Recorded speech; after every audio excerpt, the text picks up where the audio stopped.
Good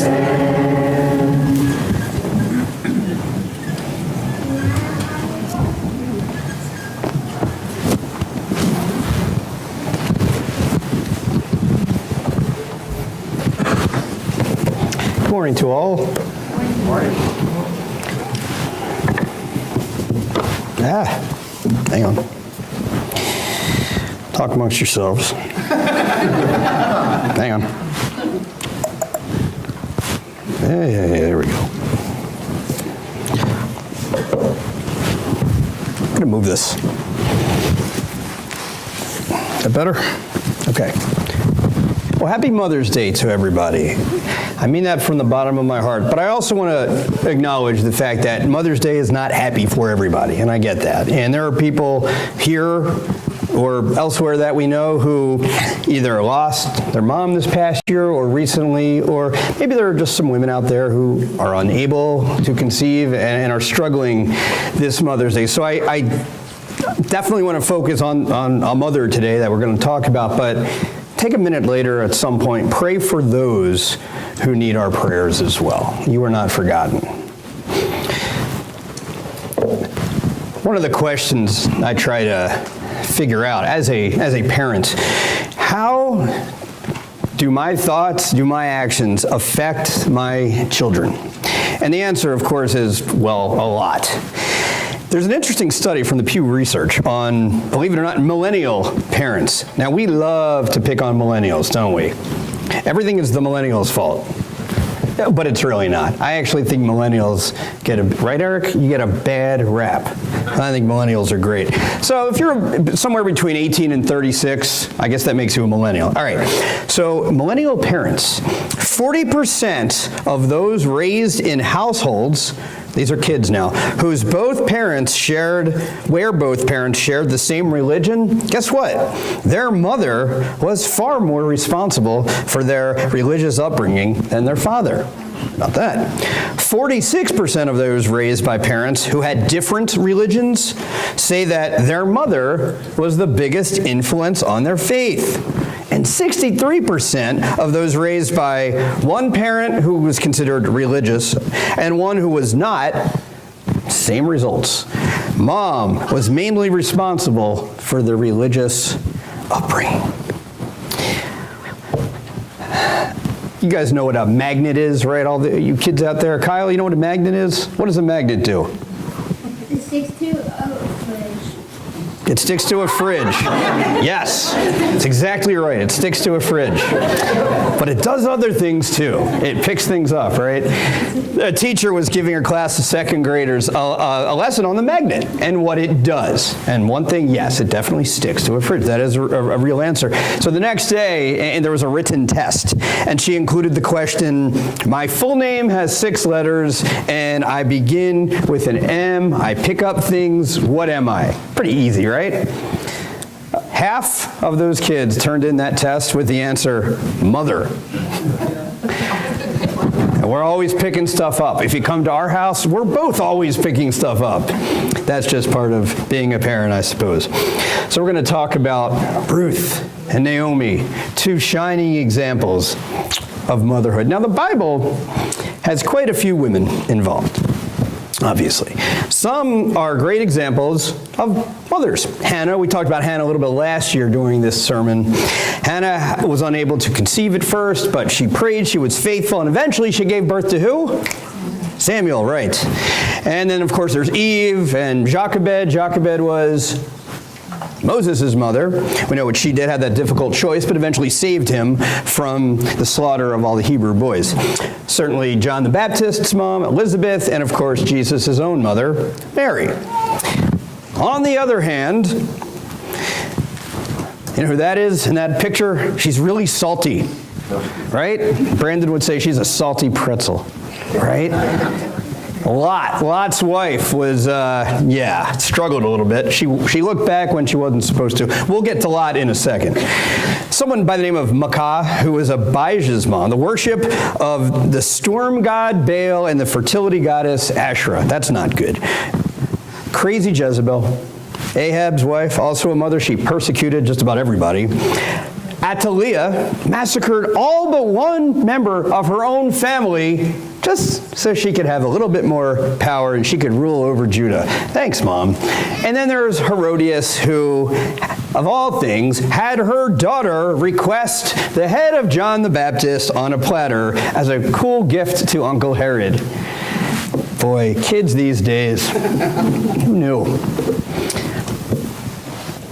In Luke chapter 18, verse 8, one of many parables is the parable of the persistent widow who kept asking and asking and knocking and asking for justice. And finally the judge says, that's enough. You've asked way too much. I'll finally help you out. Jesus asks the question to his audience at that point, when the Son of Man comes, will he find faith on the earth? Ruth. I'm half tempted to describe it as a feel-good story. It's really not. At the beginning, it ends up being one of those all's well that ends well deals, which we'll get to in a minute. So today we're going to talk about Ruth, but I think an unsung hero in this whole story, if you're familiar with it, is not her mother, but her mother-in-law, Naomi. You've got Ruth. So in context, you have the first 5 books, very serious. Genesis, Exodus, Leviticus, Numbers, Deuteronomy, everything's getting taken care of. And then, of course, Joshua, even more anarchy. And then, oh boy, what comes after anarchy? What comes after anarchy? What comes after Joshua? Judges. You ever seen Game of Thrones? I haven't, but I've Judges a bunch of times. I think it's the same thing. And that's all that wackiness, right, segues to a very serene and lovely story. Like cold water on a hot summer day, we have Ruth. We have a story that shows the illustration of God's plan, but also salvation. And we see, even then, God's love is as broad and as deep as you can imagine. There are 3 parts to the verses we're going to read today. Ruth has 4 chapters. I toyed around with going through it all, but I have a feeling we're all going to be hungry at some point. So I just want to look at the first 18 verses. It talks about famine, family, and faith. So let me just start. If you don't know where Ruth is, I will have most of the verses up on the screen, but the first one, Ruth is right after Judges. Very first verse. In the days when the judges ruled, there was a famine in the land. So a man from Bethlehem in Judah, together with his wife and 2 sons, went to live for a while in the country of Moab. Let me just stop there. If you're familiar with Judges, or if you're not, they don't mention a famine once. This is kind of new. And because we're not 100% sure about that, this makes it pretty difficult to date Ruth. Is it 1200 BC? Is it 1100? Is it even sooner? We don't know. Now, why was there a famine? Again, not sure, but it's very possible. Again, if you're familiar with Judges, there was a whole lot of disobedience. Israel was just unable to obey God. In fact, about 7 times, I think is what it is, in that book, we read a version of the statement, everyone did as they saw fit. Probably thinking, has anything really changed since then? I understand. When we talk about Moab, the relationship between Israel and Moab, it was either good or bad. What do you think?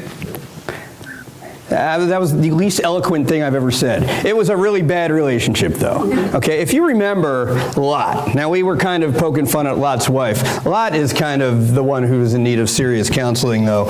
Now, he got his own daughter pregnant. Genesis 19:37. One of his kids was named, or one of the children he had through one of his daughters was Ammon. The other was Moab. That's not a good start to your story. So in that way, the book kind of begins in an ominous way. So let's take a look at verses 2 through 7 now. All right, so they're going to Moab. The man's name was Elimelech. His wife's name was Naomi.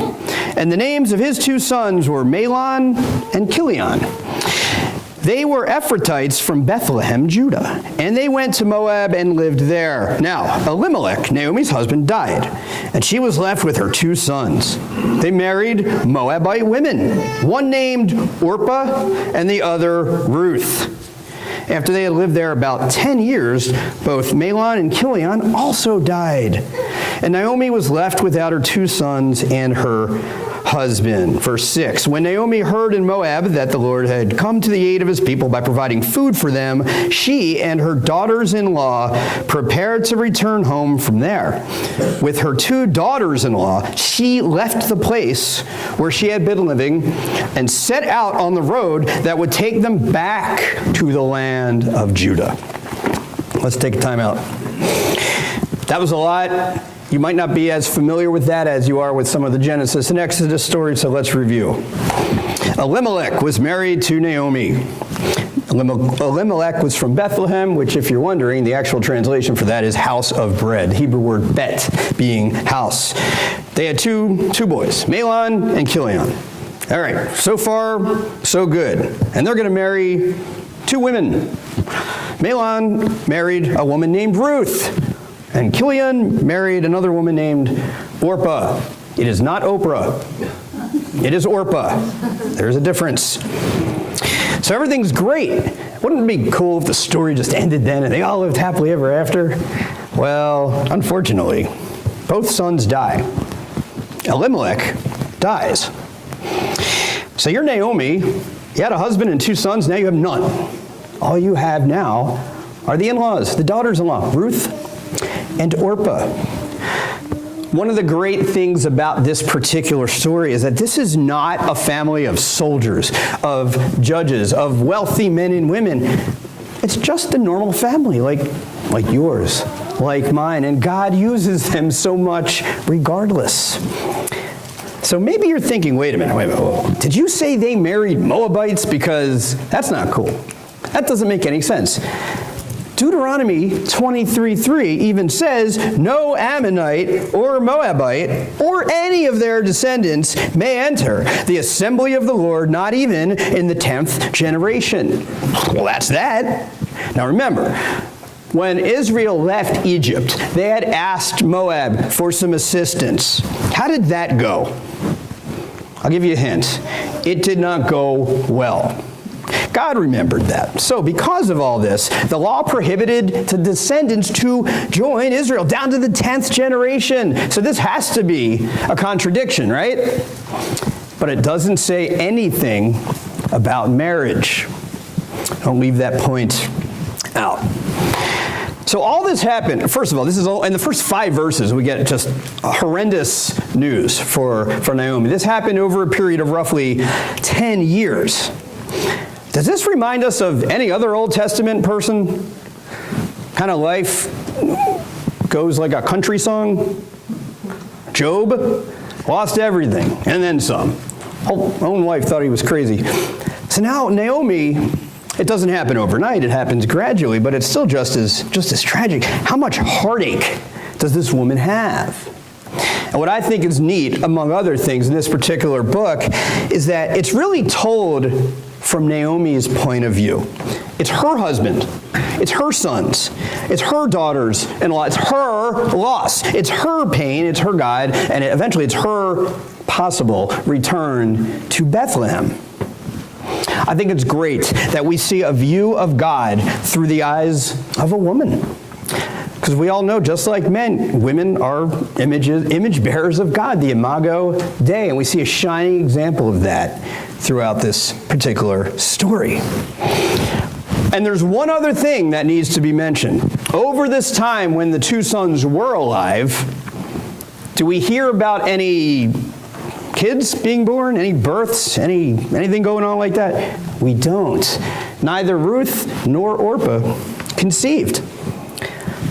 That is fuel to the fire. And so the survival of a family line through a male was obviously in jeopardy now for Orpah. And she wasn't getting, or not for Orpah, for Naomi, she wasn't getting any younger, she was getting older. And I can't imagine her not saying, God, where are you? What in the world do I need to do? Give me a break. So at this point, can't be any worse. Maybe she's thinking, I'm just going to head back to Judah because the famine is over there. I can get on with my life. So let's see what happens. Verses 8 through 10. Then Naomi said to her two daughters-in-law, go back, each of you, to your mother's home. May the Lord show you kindness, as you have shown kindness to your dead husbands and to me. May the Lord grant that each of you will find rest in the home of another husband. Then she kissed them goodbye, and they wept aloud and said to her, we will go back with you to your people. Remember, Jesus says, when the Son of Man comes, will he find faith on the earth? There's a man by the name of George Muller who says, faith does not operate in the realm of the possible. There is no glory for God in that which is humanly possible. Faith begins where man's power ends. And I think I've used this example before. You don't need to have faith to believe that I say, well, 2 + 2 = 4. Okay, yes. Or the capital of Pennsylvania is Harrisburg. That is a fact. Okay, you don't need faith for that. It's a fact that I'm speaking to you right now. It is only by faith that I believe anyone's actually going to listen. Difference. So Naomi prays. She prays for them. Whoa, Naomi prays for them? She's the one who's struggling. Doesn't matter. She gets it. She's praying for them regardless. She's so graceful given her circumstances. So, Ruth, now I'm going to stay with you. Orpah, I'm going to stay with you too. Okay, everything looks great so far. They reject this idea. To the reader, to you, to me, to the original readers, why? This woman has absolutely nothing to offer. She's old and she's in the way. She's giving them a way out. Why not take it and live your own lives? The girls don't see it that way. Incredible. 11 through 15. But Naomi said, return home, my daughters. Why would you come with me? Am I going to have any more sons who could become your husbands? Return home, my daughters. I am too old to have another husband. Even if I had a husband tonight and then gave birth to sons, would you wait until they grew up? Would you remain unmarried for them? And then we continue, no, my daughters, it is more bitter for me than for you, because the Lord's hand has turned against me. Now we sound like Job. At this, they wept aloud again. Then Orpah kissed her mother-in-law goodbye. But Ruth clung to her. Look, said Naomi, your sister-in-law, well, she's got some sense, right? She's going back to her people and her gods. Interesting. Just go back with her. Go back with her. I imagine some of us, while certainly not in the same situation, have had to have difficult conversations like this with your own children or in-laws. And I would think this is a huge test of character, not only for Naomi, of course, but for the girls. It's really hard to hear your own mother, or in this case, mother-in-law, talk like this, right? Because your parents, they're the authority of everything, right? But when mom or dad are struggling, you can't help but see them in a different light. You can't help but struggle and see, wow, you mean they're human and they have weaknesses too? I imagine, and I know there are women and men here today who have dealt with their mom or dad, but we'll talk about moms today, dealing with something as sinister as Alzheimer's. And you know that's not your mom. It's someone in your mom's body, but that's got to be real difficult to deal with this. Now, this is obviously not the same situation, but boy, Naomi is in a world of pain at this point. And it really, what's going to become of this relies a lot on what the women, the younger women, do. So Orpah finally leaves. She said, all right, you convinced me, I'm out of here. Can't really blame her. She left. But Ruth clings to Naomi. Translated in Greek, the word touch means to cling to. In John 20:17, remember when Jesus appears to Mary Magdalene at the empty tomb, what does she do? Does she run away in fear? Or does she do something else? She clings. He says, do not hold on to me. Why does he say that? completely different context, of course. This will affect the purpose of the resurrection. He's about to ascend to the Father. Don't slow me down. I've got to do this. Orpah left. She wanted to get on with her life. She wanted to be a wife. Ruth wanted to remain a daughter. So what becomes of this? Faith rules, verses 16 through 18. But Ruth replied, don't urge me to leave you or turn back from you. Where you go, I will go.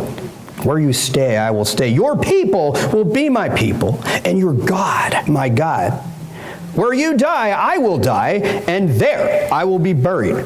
May the Lord deal with me, be it ever so severely, if even death separates you and me.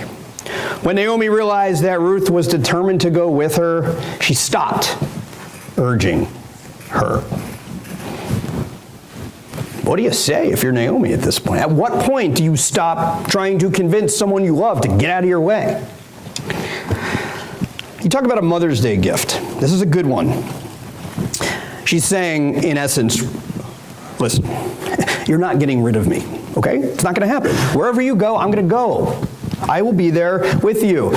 Who your people are, they're going to be my people. Your God is going to be my God as well. I will even be buried next to you, and the only thing that's going to separate us, I mean, temporarily, of course, is death. That's it.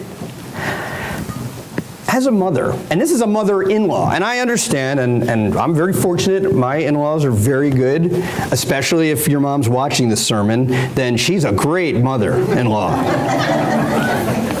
But our in-laws, we have some screwy relationship with in-laws. I mean, let's be honest, it just happens. But we're kind of fortunate that way. But the point is, you have to love that loyalty of Ruth.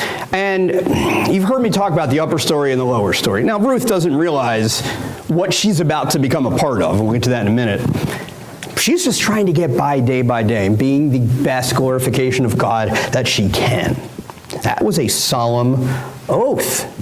And as we're going to see, God can change a life. We see this with Ruth, and take it in a direction that he is foreordained. And we see him working out his perfect plan for Ruth's life, just as he does with you and with you and with me.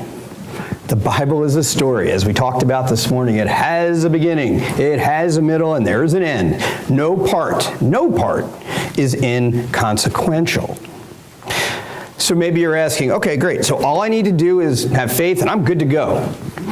It's not that simple. It's not necessarily positive thinking. Positive thinking is great. Let's think positively, but they're not one and the same. Faith means that, you know what, God, you're right, and I agree with you. That's faith right there. Someone said to me once, Matt, I've been a Christian all my life and I've never seen the cross.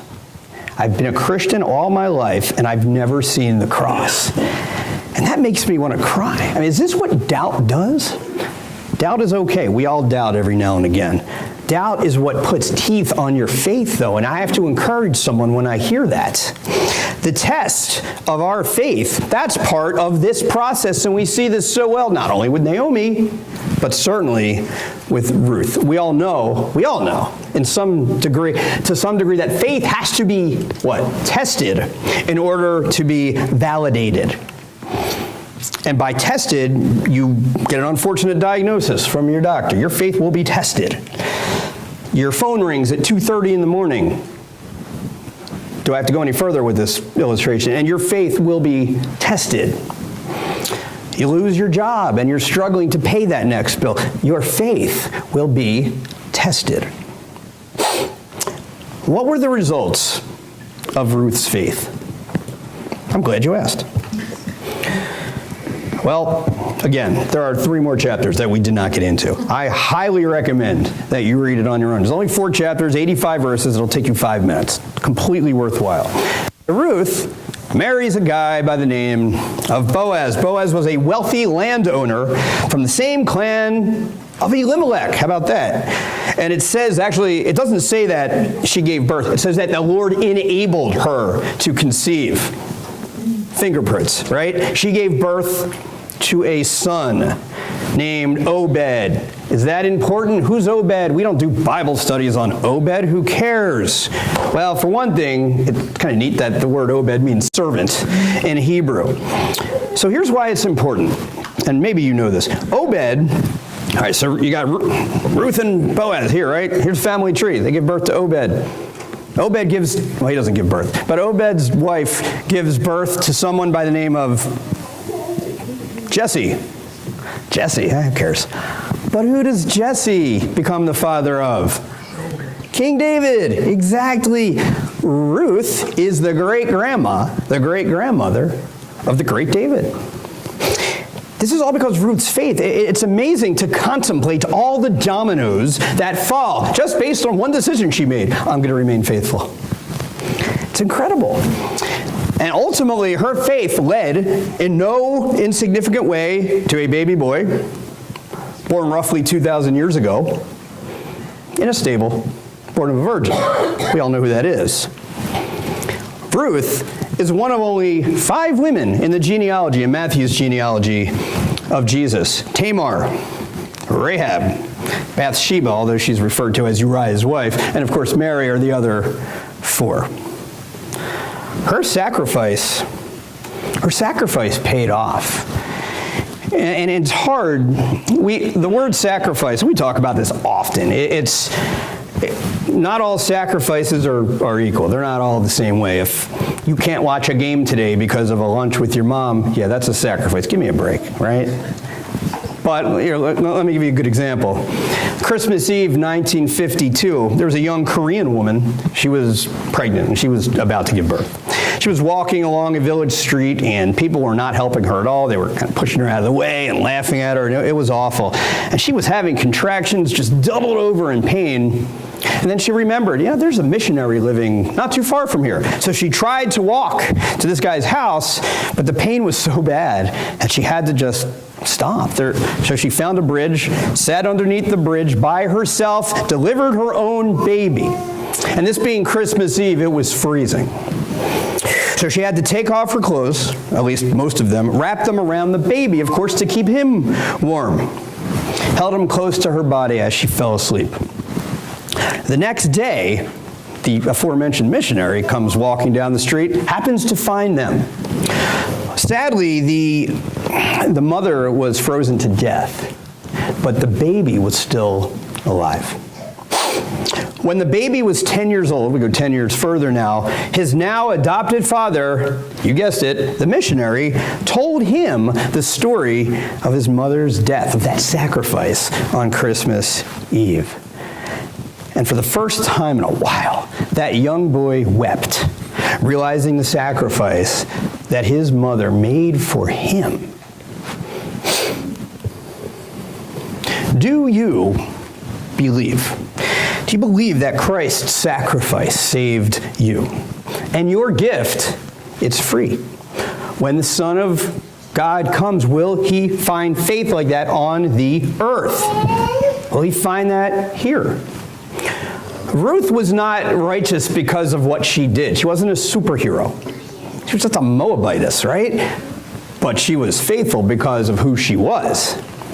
A result of her faith. That was what salvation is. Your salvation, to be honest, was a result of her faith. And it's amazing. Our eternal destiny comes down to a decision about one person. I am the way, the truth, the life. That's not Matt Wolf telling you that. That's Jesus of Nazareth telling you that. Carries a little more weight. Ruth stood by Naomi. And this would eventually pave the way for a man to pay the ultimate price for every single sin that we've committed.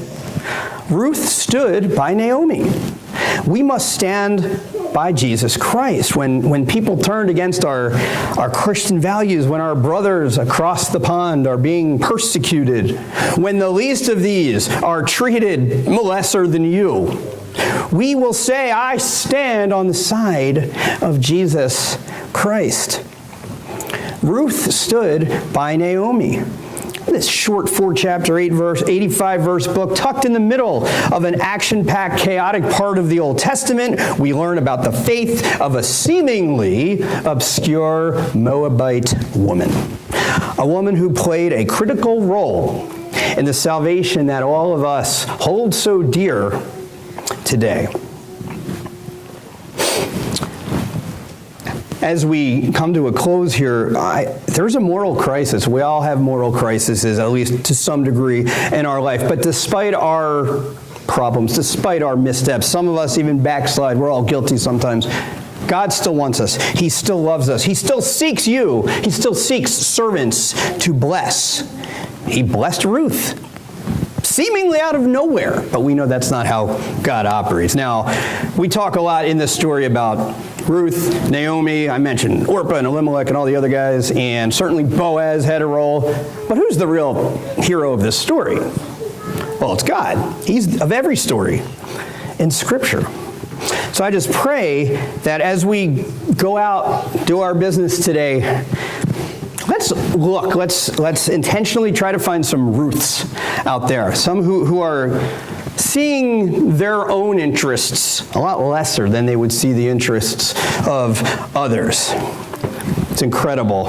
As you try to transform your life, truly as God tries to transform your life, it's not too late. If you have not yet accepted the Lord, if you've not yet been baptized, it's not too late. I often think of the parable of the worker of the vineyards when, remember, Jesus says, the men who started at whatever time it was, late in the afternoon, had as much pay as the ones who started at the beginning. It's not too late. It's not about admiring Jesus Christ. It's not about following him necessarily. It's about being united with him, dying with him, and then truly living your life the way it was designed to be lived. And it is about, more than anything else, if I can just get this through, the love that Ruth showed, the love that Korean woman showed in that particular illustration. It's about loving like he did. There's a man by the name of James Baldwin who said, we can disagree. We can disagree and still love each other unless your disagreement is rooted in my oppression and denial of my humanity and right to exist. That is exactly what happened to Jesus. They didn't agree with him, but they didn't give him a life to live. They, as the powers that be in the Judaism and in the Roman world. So keep in mind as I exit, Jesus was fully human. And when we overlook his humanity, we minimize the cross. Do not do that today. Again, happy Mother's Day, and look for some Ruths out there. Dan or Jack? There's a great day coming, a great